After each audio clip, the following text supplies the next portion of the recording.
So this is me, and that's my mom. And this was one of her faculty members. And this was at the Reading Area Community College. Reading was in Pennsylvania, and Reading Area Community College is where my mom earned her associate's degree. And at that time, the article says they started a child care center at the community college with well-planned activities to provide each child with a happy preschool experience.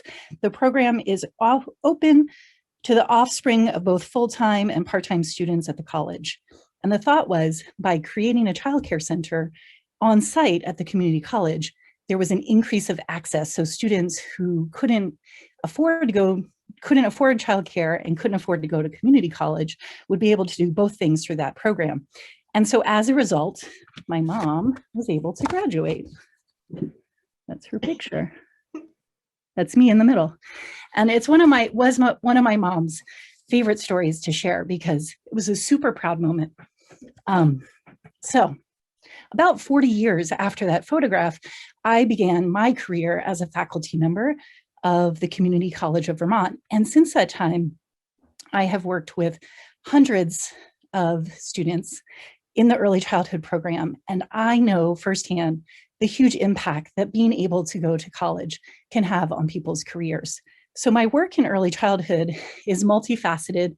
I've worked in a lot of different capacities over the last 20 years, but what I love the most is to see how people who commit to this career find a passion and they find their purpose. And when they find their purpose, they find this commitment to something that fulfills something larger in themselves. And so over the last, I've lived in Vermont since 2006. And over that time, I've done a wide variety of different advocacy roles. I've gotten to be a part of the Snelling Center for Government's Early Childhood Leadership Institute. For the last 3 years, I've worked on the VACE task force.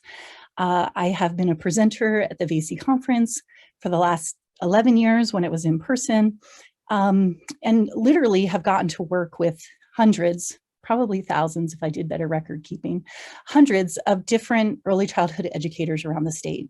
And I can attest to the commitment, to the passion, and to the drive of my fellow ECE professionals.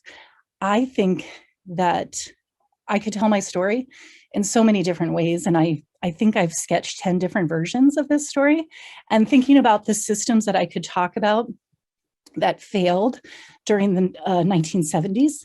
But when I think about early childhood, when we fix that system, we're able to fix so many other systems that fall underneath that. So over these last 15 years, 16 years that I've been really focused in on early childhood, it's just awe-inspiring to know the impact of the work that we do.